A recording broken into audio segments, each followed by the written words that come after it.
You can't control the world, but when you control your thoughts, you bring order.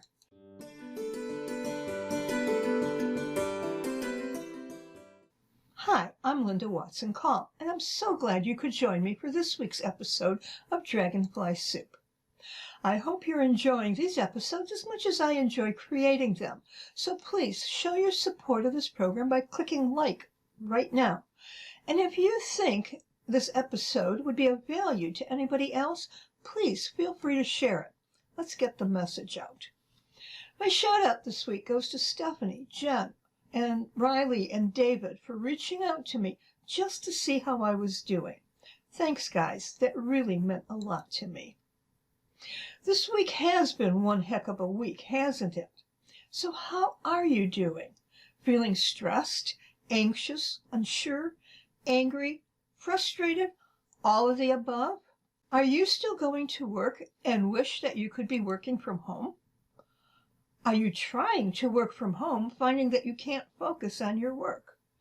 Are you a student trying to study online, but you're missing your friends, and maybe even your teachers? If nothing feels normal to you, you're not alone. One reason we're experiencing all these feelings is because we feel that we have no control. And the truth is, we don't.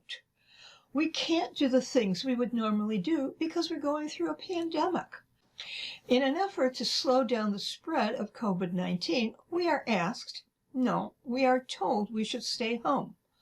We hear new terms like shelter in place or social distancing to soften the blow of not being able to do the things we've always been able to do.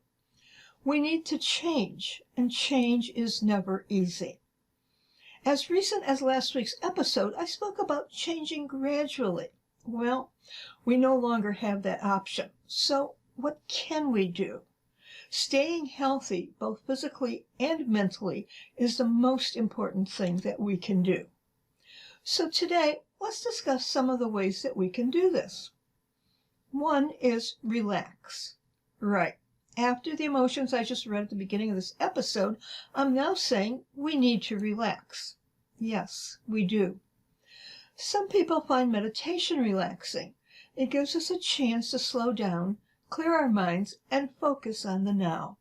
During meditation, we don't think about what has happened or what might happen. It is the now. If you do yoga, practice it.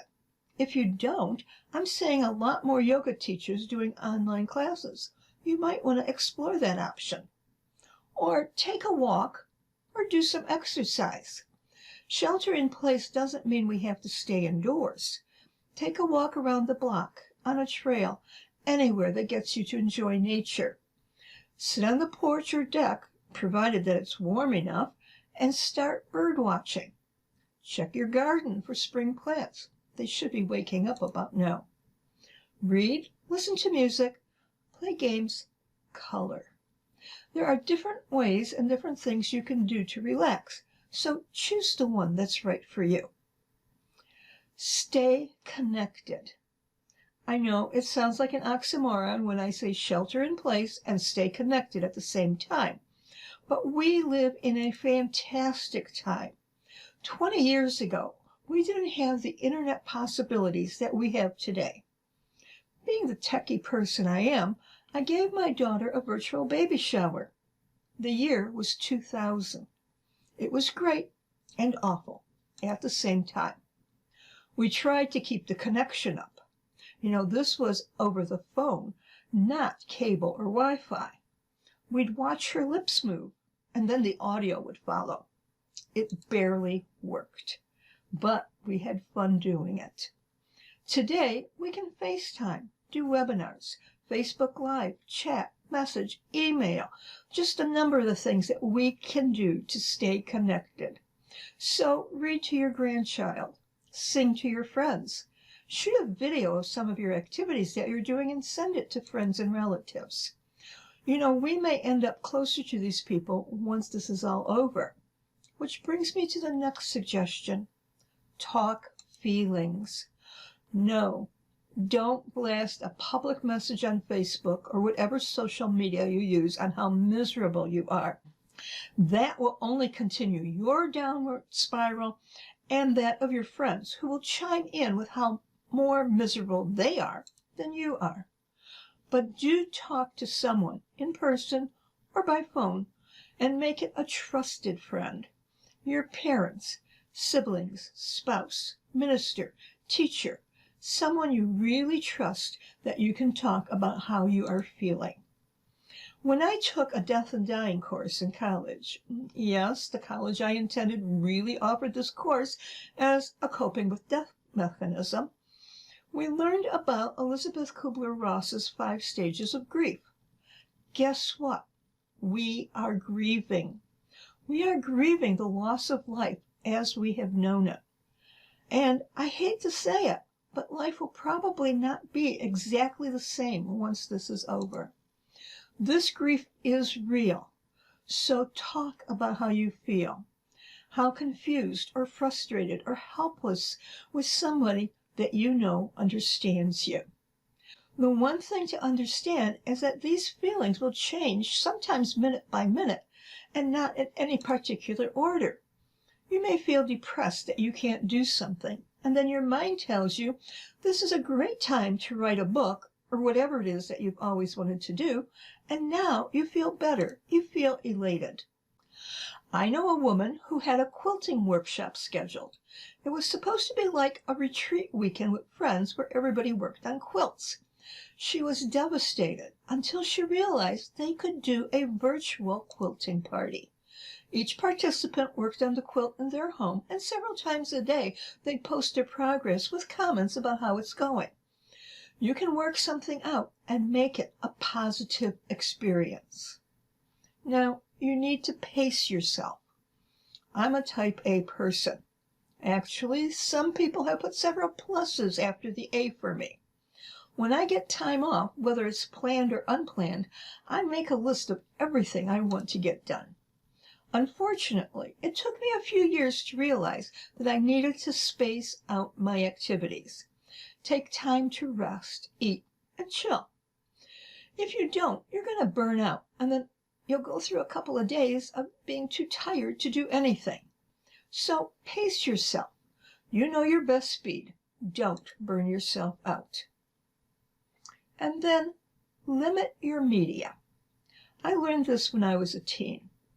When I was in high school, President Kennedy was killed. I couldn't turn on the radio or TV without reliving the tragic killing, his life, or what would happen up to and including the funeral and beyond. It was overwhelming, and we only had 3 TV stations and no VCRs at that time. So turn off the TV, the radio, even the computer. Stay informed, but don't get overwhelmed by listening to the stats on how many people were infected or died over and over again. This is what makes us feel helpless in this situation.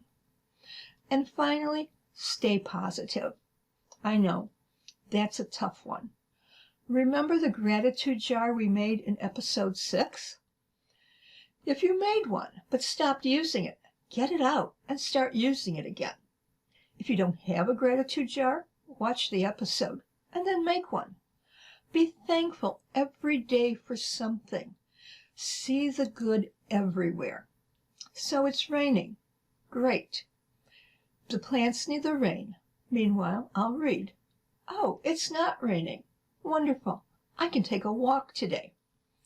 As Bernie Siegel, an American writer, once said, you can't control the world, but when you control your thoughts, you bring order.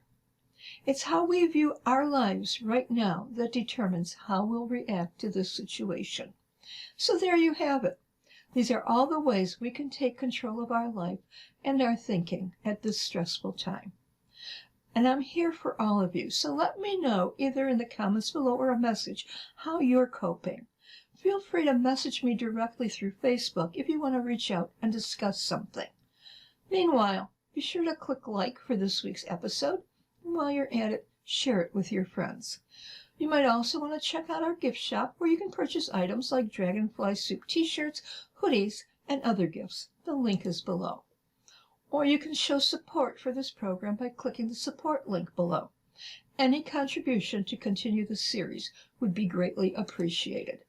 And I'll see you next week, right here on Dragonfly Soup.